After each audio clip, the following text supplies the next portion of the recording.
दोस्तों इमेजिन करो दो दोस्त है, रॉकी और सनी। रॉकी पढ़ाई में काफी कमजोर है, वो बहुत मुश्किल से पासिंग मार्क्स लेके आता है। और सनी पढ़ाई में काफी स्ट्रांग है, उसको हमेशा फर्स्ट रैंक मिलता है। उसकी टीचर्स उसे हमेशा कहती है कि सनी बड़ा होकर जरूर कामयाब इंसान बनेगा। फिर जब दोनों की डिग्री कंप्लीट होती है तो सनी को फौरन एक अच्छी जॉब मिल जाती है और रॉकी को जॉब ढूंढने के लिए काफी स्ट्रगल करना पड़ता है। लेकिन जब ये दोनों 10 साल बाद अपने कॉलेज की रीयूनियन पार्टी में मिलते हैं तो रॉकी एक बहुत ही महंगी कार में आता है और वो काफी अमीर हो चुका होता है, और सनी टैक्सी में आता है और वो इतना अमीर भी नहीं होता है। तो सारे कॉलेज के फ्रेंड्स ये सीन देख के काफी चौंक जाते हैं कि जो बच्चा पढ़ाई में टॉप आता था वो फाइनेंशियली स्ट्रगल करता हुआ नजर आ रहा है, और जो बच्चा पढ़ाई में बुद्धू था वो इतना अमीर कैसे हो गया। तो जब सारे फ्रेंड्स उनसे बात करते और उनसे पूछते कि वो आजकल क्या कर रहे हैं तो सनी कहता है कि वो एक मल्टीनेशनल कंपनी में एक जॉब करता है और उसकी कंपनी का वर्क कल्चर काफी अच्छा है। उसे मेडिकल इंश्योरेंस, कंपनी ट्रांसपोर्ट और दूसरी बहुत सारी फैसिलिटीज मिलती है। और जब लोग रॉकी से पूछते हैं कि वो आजकल क्या कर रहा है तो वो बस इतना ही कहता है कि वो काफी सारे बिजनेस का और सनी की कंपनी का भी एक इन्वेस्टर है। तो इन 10 साल में इन दोनों ने क्या किया इसको हम आगे वीडियो में समझेंगे, लेकिन उसको समझने के लिए दोस्तों आप लोग मुझे एक बात सच सच बताओ, हम मेजोरिटी मिडिल क्लास फैमिलीज में बच्चों को क्या सिखाया जाता है कि बेटा डिग्री ले लो, मेहनत करके जॉब करो और जितना मिल जाए उसमें खुश रहो, क्योंकि ज्यादा पैसा मतलब ज्यादा प्रॉब्लम्स। अगर आपके पास एक अच्छी डिग्री है, एक सेफ जॉब है तो वो सबसे बेस्ट है। और स्टॉक मार्केट में पैसा इन्वेस्ट करना सबसे रिस्की होता है, क्योंकि इन्वेस्टिंग सिर्फ अमीर लोगों के लिए होती है जिनके पास बहुत सारे पैसे होते हैं। मिडिल क्लास लोग तो बस सेव ही कर सकते हैं, और आपको तब तक काम करना होगा जब तक आपका बेटा बड़ा ना हो जाए और वो जिम्मेदारी ले ले पैसे कमाने की। तभी आपको आराम मिलेगा और आप चैन से बाकी की जिंदगी काट सकोगे। और दोस्तों बहुत सी फैमिलीज में तो इन्वेस्टिंग और स्टॉक मार्केट को लेकर कभी बात ही नहीं होती है। हम सिर्फ देखते हैं कि कैसे हमारे डैडी ने या उनके डैडी ने बूढ़े होने तक काम किया और घर को चलाया। तो ज्यादा काम करना एक बहुत ही गर्व वाली बात होती है कि देखो आपके डैड की इतनी ज्यादा उम्र होने के बाद भी वो ऑफिस जाते हैं। और हम बचपन से देखते हैं कि कैसे हमारे डैडी बीमार होके भी काम पर जाते थे, बारिश के मौसम में तेज बारिश से लड़कर भी वो काम पर जाते थे, क्योंकि अगर ऑफिस नहीं जाएंगे तो सैलरी कैसे मिलेगी और घर कैसे चलेगा। तो कभी कभी आपने भी सोचा होगा कि काश हमारे पास किसी तरह से इतने पैसे आ जाए कि हम रिलैक्स होके अपनी पूरी लाइफ टाइम उसे स्पेंड करें और हमें कभी पैसों की चिंता करनी ही ना पड़े, या फिर हमें घर बैठे बैठे कोई काम नहीं करने की एक रेगुलर इनकम मिल जाए और हमारे बैंक अकाउंट में ऑटोमेटिकली हमारी इनकम डिपॉजिट हो जाए। अब दोस्तों जितनी अच्छी बात ये सुनने में लगती है, मेजोरिटी लोगों को ये उतना ही नामुमकिन लगता है। कुछ लोगों के तो दिमाग में ये ख्याल आएगा ही नहीं कि ऐसा कैसे हो सकता है, बिना काम किए हम सैलरी अर्न कैसे कर सकते हैं। लेकिन दोस्तों सच ये है कि फाइनेंशियल फ्रीडम का ड्रीम हमारी लाइफ में काफी इजीली पॉसिबल है, क्योंकि दुनिया में दो टाइप के लोग होते हैं। एक वो जो जॉब्स देते हैं यानी बिजनेसमैन और इन्वेस्टर्स, और दूसरे वो जो जॉब्स लेते हैं यानी एम्प्लॉयज और लेबर्स। तो जब आप दूसरी कैटेगरी में रहते हो तो आपको ज्यादा इनकम तभी मिलेगी जब आप ज्यादा मेहनत करते हो, लेकिन जब आप पहली कैटेगरी में रहते हो तो आपको ज्यादा इनकम तब मिलेगी जब आपके एम्प्लॉयज ज्यादा मेहनत करते हैं।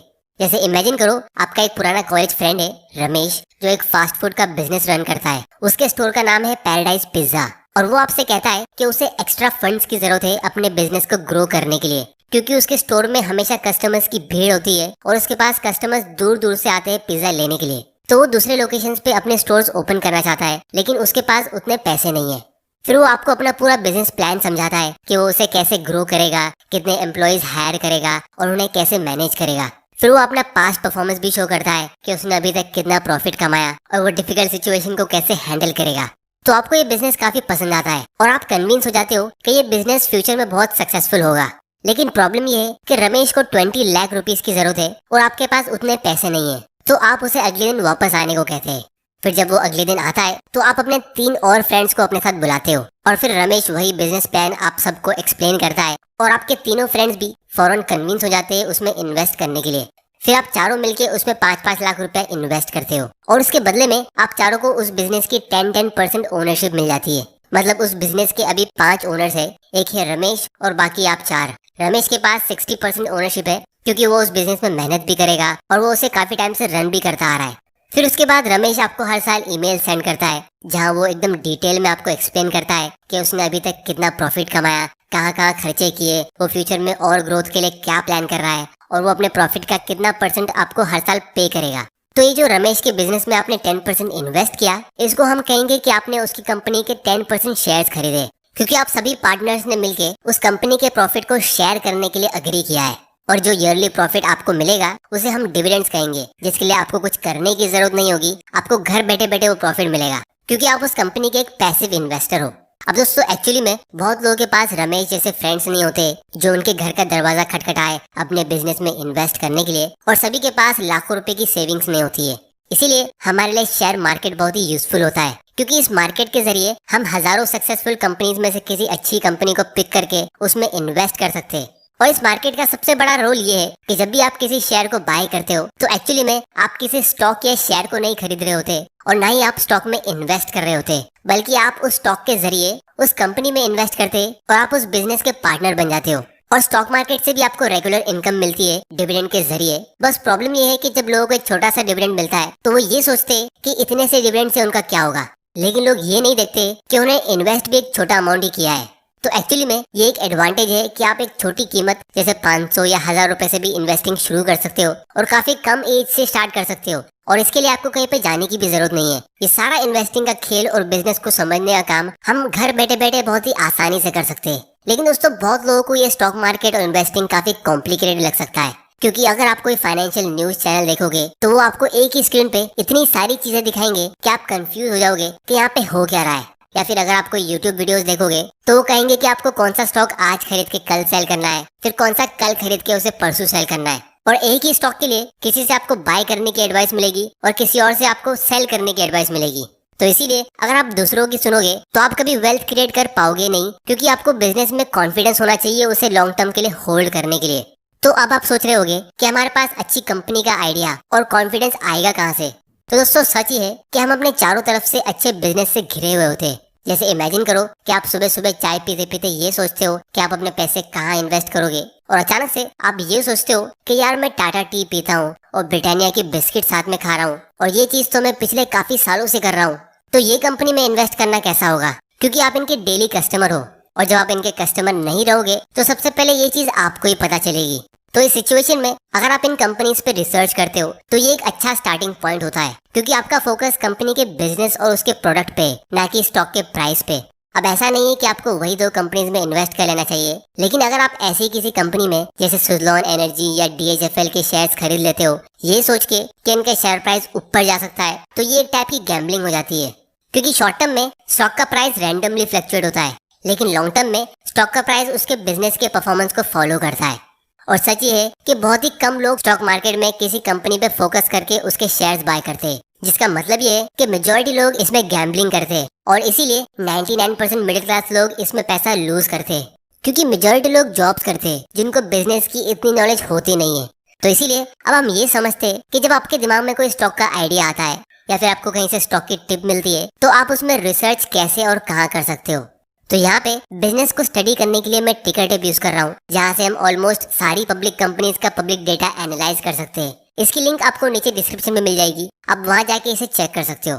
तो एग्जाम्पल के लिए हम एक सिंपल कंपनी की बात करते हैं। ब्रिटानिया इंडस्ट्रीज के बारे में आप सभी लोग जानते होंगे। इनकी बहुत तरह की बिस्किट्स आती है जो बच्चों से लेके बूढ़े तक सब खाते हैं। तो जब भी आप किसी बिजनेस को स्टडी करते हो तो सबसे पहले आपको उसके सेल्स को देखना चाहिए, क्योंकि अगर कंपनी का सेल नहीं होगा तो फ्यूचर में वो कंपनी नहीं होगी। तो यहाँ पे हम फाइनेंशियल्स पे जाके कंपनी के 10 साल पहले का रेवेन्यू चेक करते हैं। अब ये नंबर करोड़ में है, तो आप देख सकते हो 2012 में कंपनी ने 5.5 थाउजेंड करोड़ का सेल किया। फिर नेक्स्ट ईयर इन्होंने 6.2 थाउजेंड करोड़ का बिजनेस किया, फिर उसके बाद 6.9, फिर 8,000, और इसी तरह ये बिजनेस ग्रो होते होते अभी 13,000 करोड़ का हो गया है। तो आपको एक पैटर्न क्लियरली दिख रहा है कि कंपनी का सेल्स कंसिस्टेंटली हर साल इंक्रीज हो रहा है। तो आपको एक कॉमन सेंस लगा के सोचना है कि आपको क्या लगता है अगले कुछ सालों में ये सेल्स इंक्रीज होगा या कम होगा। इस चीज का जवाब आप लोग मुझे नीचे कमेंट करके देना। फिर हम इसका प्रॉफिट मार्जिन चेक करेंगे, क्योंकि सेल्स में से कंपनी को बहुत सारे एक्सपेंसेस माइनस करने होते हैं और जो लास्ट में बच जाता है वही कंपनी का प्रॉफिट होता है, जिससे कंपनी की इंट्रिंसिक वैल्यू ग्रो होती है। तो प्रॉफिट मार्जिन के लिए हम यहाँ पे मार्जिन व्यू सिलेक्ट करेंगे। 10 साल पहले कंपनी का नेट इनकम मार्जिन यानी प्रॉफिट मार्जिन 3.6% का था, यानी कंपनी के हर 100 रुपए के सेल्स के बदले कंपनी को सिर्फ 3.6 रुपीज का प्रॉफिट हो रहा था, जो एक्चुअली में बहुत ही कम है। इसलिए कंपनी ने इस पे फोकस करना शुरू किया और फिर अगले साल इनका प्रॉफिट मार्जिन 4.16% में इंक्रीज हुआ, और फिर उसके अगले साल 5.69% में इंक्रीज हुआ, और फिर उसके अगले साल 8.5%। मतलब कंपनी का सेल्स तो हर साल इंक्रीज हो ही रहा है और उसके ऊपर हर साल ज्यादा प्रॉफिट भी कमा रही है। और इसी तरह हर साल इनका प्रॉफिट मार्जिन इंक्रीज होके ये अभी 13.8% का हो गया है, जो एक बहुत ही अच्छा नंबर है। फिर इसके बाद हम कंपनी का डिविडेंड पे आउट रेशियो देखेंगे, मतलब कंपनी कितना परसेंट शेयर होल्डर्स को डिविडेंड के जरिए देती है और कितना अपने पास रखती है ग्रो होने के लिए। तो यहाँ पे हम देख सकते हैं 2012 में कंपनी ने अपनी आधी अर्निंग्स शेयर होल्डर्स को पे की थी। 8 रुपीज पर शेयर की अर्निंग्स में से इन्होंने 4 रुपीज डिविडेंड में पे किया। और फिर इसके बाद कंपनी ने अपना पे आउट रेशियो कंसिस्टेंट रखा 30% के पास, जो एक बहुत ही अच्छा सिग्नल है। इससे हमें क्लियरली दिखता है कि कंपनी अपना बचा हुआ 70% री इन्वेस्ट कर रही थी और अपने बिजनेस को ग्रो कर रही थी। और फिर अच्छा प्रॉफिट कमाने के बाद और अपनी अर्निंग्स को सेव करने के बाद पिछले साल 2021 में इन्होंने एक बड़ा स्पेशल डिविडेंड पे री इन्वेस्ट कर रही थी और अपने बिजनेस को ग्रो कर रही थी। और फिर अच्छा प्रॉफिट कमाने के बाद और अपनी अर्निंग्स को सेव करने के बाद पिछले साल 2021 में इन्होंने एक बड़ा स्पेशल डिविडेंड पे किया।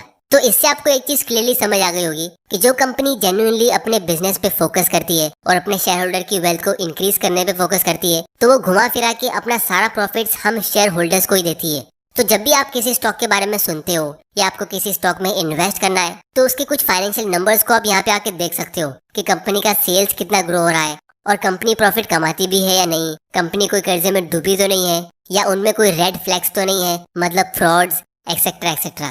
तो जब आपको कोई कंपनी अच्छी लगती है और आपको उसमें इन्वेस्ट करना है, तो आप उसमें एक छोटे अमाउंट से इन्वेस्टिंग शुरू कर सकते हो। जैसे आप उसका एक शेयर खरीद सकते हो ट्रैकिंग पोजीशन के लिए, जहाँ से फिर आप उसको और स्टडी करना शुरू करोगे।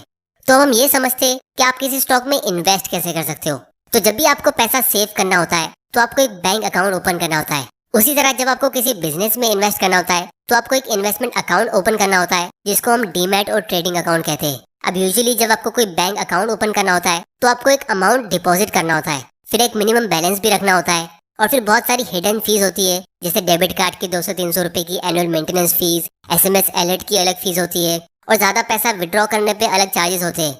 लेकिन जहाँ बात आती है इन्वेस्टमेंट अकाउंट की, तो हमारे पास इंडिया में बहुत सारे ऐसे ब्रोकर्स है, जैसे मैं पर्सनली एंजल ब्रोकिंग यूज करता हूँ। तो यहाँ पे आपको कोई भी ज्वाइनिंग फीस चार्ज नहीं होती है और आपको कोई मिनिमम बैलेंस या शेयर्स खरीदने की जरूरत नहीं है। आप जब भी और जितना अमाउंट इन्वेस्ट करना चाहते हो आप इसके जरिए कर सकते हो, और ये बस आपको एक एनुअल मेंटेनेंस फी चार्ज करते हैं जो 200 रुपए के आसपास होती है। और फिलहाल इनका एक ऑफर चल रहा है जहाँ पे ये first year annual maintenance free दे रहे हैं, और जब आप लॉन्ग टर्म के लिए शेयर्स बाय करते हो तो आपको कोई भी ब्रोकरेज भी चार्ज नहीं होती है। और दोस्तों, डायरेक्ट स्टॉक इन्वेस्टिंग में सबसे अच्छी बात ये होती है कि जो आपके शेयर्स होते हैं वो ब्रोकर के पास नहीं बल्कि एक सेंट्रल डिपॉजिटरी के पास जमा होते हैं। और इसके साथ में जिस कंपनी के आप शेयर्स खरीदते हो तो उस कंपनी के रजिस्टर में भी आपका नाम ऐड होता है कि इतने शेयर्स इस आदमी के हैं और उसने इस डेट में उसे बाय किया और उसकी पर्सनल डिटेल्स ये है और उसका बैंक अकाउंट नंबर ये है, एक्सेट्रा एक्सेट्रा। और यही रीजन है कि जब कंपनी अच्छा प्रॉफिट कमाती है तो वो अपना डिविडेंड डायरेक्टली शेयर होल्डर्स के अकाउंट में ट्रांसफर करती है। इसमें कोई भी ब्रोकर इन्वॉल्व नहीं होता है। तो एक्चुअली में अगर आप थोड़ा गौर करोगे तो स्टॉक्स कैश और बैंक डिपॉजिट के मुकाबले ज्यादा सेफ दिख रहे हैं, क्योंकि अगर कोई बैंक बंद हो जाए तो आपकी FD और सेविंग्स एक बार खतरे में हो सकती है और कैश आपसे कोई चोरी भी कर सकता है। लेकिन अगर आपने एक बार किसी अच्छी कंपनी में इन्वेस्ट कर दिया और फिर आपका ब्रोकर बंद भी हो जाए तो भी आपको टेंशन लेने की जरूरत नहीं है, क्योंकि आपके शेयर्स का रिकॉर्ड कंपनी के पास भी होता है और डिपॉजिटरी में जैसे CDSL के पास भी होता है। बस प्रॉब्लम यह है कि लोग गलत कंपनी के शेयर्स खरीद लेते हैं, जल्दी अमीर बनने की लालच में किसी हॉट स्टॉक में इन्वेस्ट कर लेते हैं, जिसमें उनका शेयर का प्राइस नीचे जाता है और उनका लॉस हो जाता है। तो अब हम रॉकी और सनी की स्टोरी को कंप्लीट करते हैं। तो रॉकी ने जब अपनी कॉलेज की डिग्री खत्म की तो वो एक बेसिक लेवल का जॉब करते करते बिजनेस और इन्वेस्टिंग के बारे में सीखा, और फिर उसने अपनी मेजॉरिटी सेविंग्स को हाई क्वालिटी की ग्रोथ कंपनीज के स्टॉक में इन्वेस्ट किया लॉन्ग टर्म माइंडसेट के साथ। और सनी ने कभी ज्यादा सेव किया ही नहीं, और जितना भी थोड़ा बहुत वो सेव करता था तो वो उसे किसी सेफ गवर्नमेंट बॉन्ड या FD में इन्वेस्ट करता जो इन्फ्लेशन यानी महंगाई से भी कम रिटर्न दे रहा था, या फिर वो एंटरटेनमेंट के लिए किसी हॉट स्टॉक में इन्वेस्ट कर देता। तो सनी ने पैसा कमाया बहुत था, लेकिन वो अपने कैपिटल को ग्रो कर रहा तो दूर उसे प्रिजर्व भी नहीं कर पाया। और दोस्तों, सबसे सैड बात ये है कि 99% इंडियंस ऐसी ही सनी जैसी अपनी लाइफ गुजार देते हैं। तो इसीलिए फाइनली मैं सिर्फ इतना ही कहूंगा कि जब आप अपना कीमती टाइम देके मेहनत करके पैसा अर्न करते हो और फिर उसको ऐसी जगह रखते हो जहाँ वो इन्फ्लेशन को भी बीट नहीं कर पाता है, मतलब जिस रेट से इंडिया में महंगाई बढ़ रही है यानी 7-8% के रेट से सिर्फ उतनी ही तेजी से आपका पैसा ग्रो नहीं होता है, तो ये कितनी बुरी बात है। ये तो ऐसा हो गया जैसे आपने बहुत मेहनत करके एक कंपनी स्टार्ट की और फिर आपने उसमें बहुत सारे लोगों को नौकरी दी, फिर उनसे काम कराने के बदले आप खुद और ज्यादा मेहनत करने लगे और आपने उन सारे एम्प्लॉयज को लंबी छुट्टी दे दी, और फिर अपने बुढ़ापे में जब आपको उनकी बहुत ज्यादा जरूरत होती है तो वो एम्प्लॉयज एकदम आलसी और कमजोर हो चुके होते हैं। तो इसमें गलती किसकी है? तो इसीलिए पैसा भी टाइम के साथ बूढ़ा होते रहता है और उसकी वैल्यू टाइम के साथ कम होती रहती है।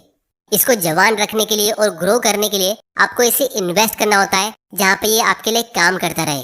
तो इसीलिए लोग कहते हैं कि स्टॉक मार्केट सबके लिए नहीं है क्योंकि इसमें आपको बहुत ज्यादा नॉलेज और पैसों की जरूरत होती है, लेकिन पर्सनली मेरा ओपिनियन यही है कि स्टॉक मार्केट सबके लिए है और होना चाहिए।